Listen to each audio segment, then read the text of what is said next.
Welcome to Flight Plan, your all-access pass to the world of general aviation within the Lehigh Valley.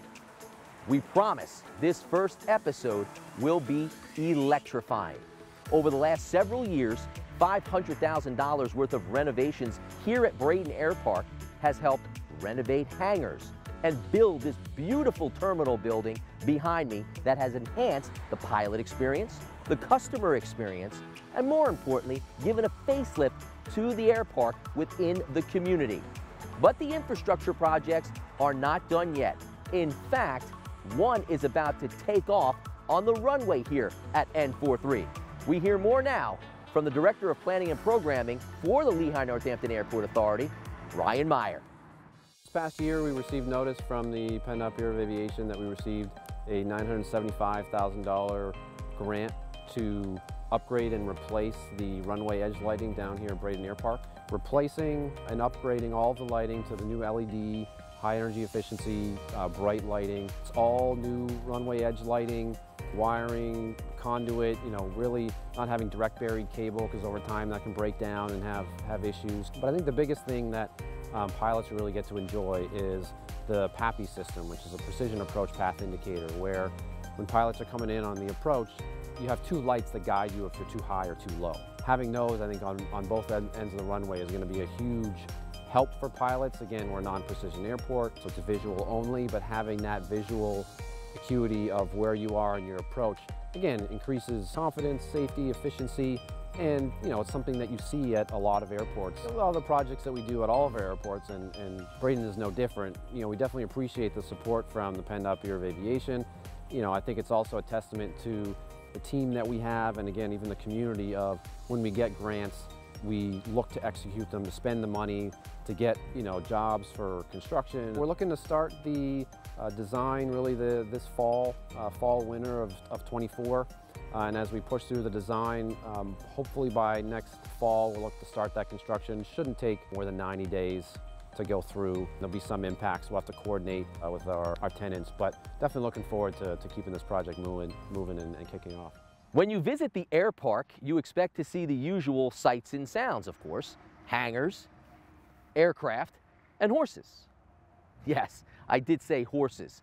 Braden Air Park is home to a charitable event for the last 10 years that has raised hundreds of thousands of dollars for the mission of equilibrium by playing polo. We are so excited to be here at the Braden Air Park today, celebrating the 10th anniversary of Lehigh Valley Polo.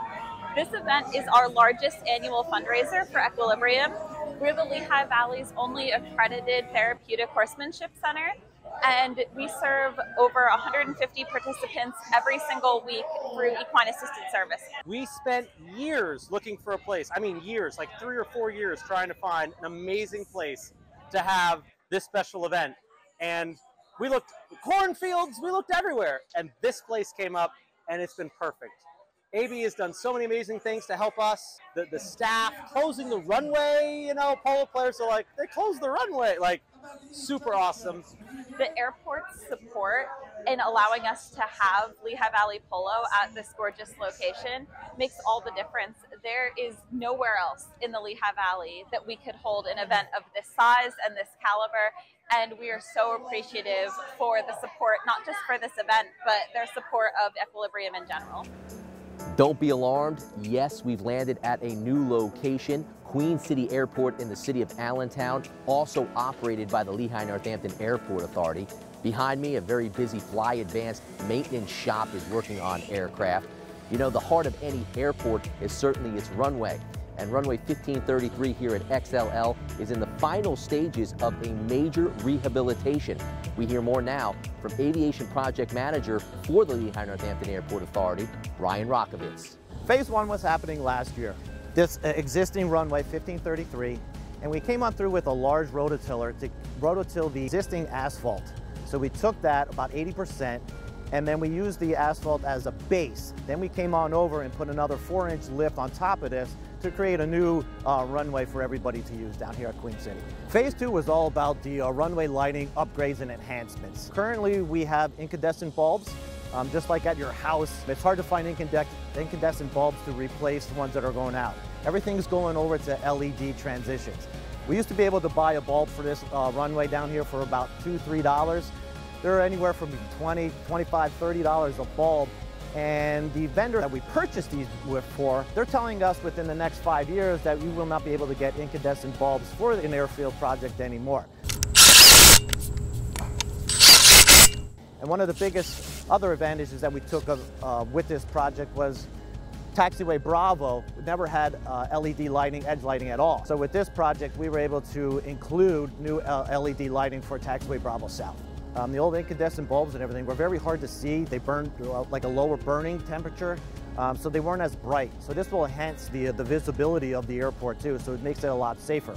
Also on our advantage of running an airport, when we put an LED light in, you're really saving about 50 to 60% on your energy costs. Phase 2 is getting ready to be completed probably within the next month. We are still doing the install of all the LED light edge lighting, and then we will be putting in a whole new airfield electrical vault for this airport. So currently all our regulators are in a small little closet in the terminal building, so we're going to be taking those out and putting them in a central vault to keep the actual terminal safer and actually giving us a second electrical feed into this airport too. It's now time for a flight through history. Nobody likes going to the dock, unless you're an aviation enthusiast that had the opportunity to see a B-29 bomber from World War II up close during its visit to Lehigh Valley International Airport. I think people are hungry for history. When we've gone out so far in 2024, the response for dock everywhere we've been has been almost record turnout. The uniqueness of the aircraft, it was the first high-altitude, all-electric bomber ever made, pressurized. It was a technology marvel when it came off the factory floor in the 1940s. It had a computerized gun system. So way up in front there is where the Bombardier would have sat. It's the Norden bomb site. You'll hear me say a couple times during this, talk about things being revolutionary. The Norden bomb site was definitely revolutionary for its time. And it really delivered the necessary firepower for the Allies to be able to be victorious during World War II. When we bring warbirds out, not just Doc, but other warbirds in the industry, we come out, we want people to climb up inside and be inspired about what the greatest generation did and learn about the history. Thank you so much for joining us on Flight Plan. We look forward to continuing to give you great access to all the news and happenings in general aviation across the Lehigh Valley. We'll see you again soon.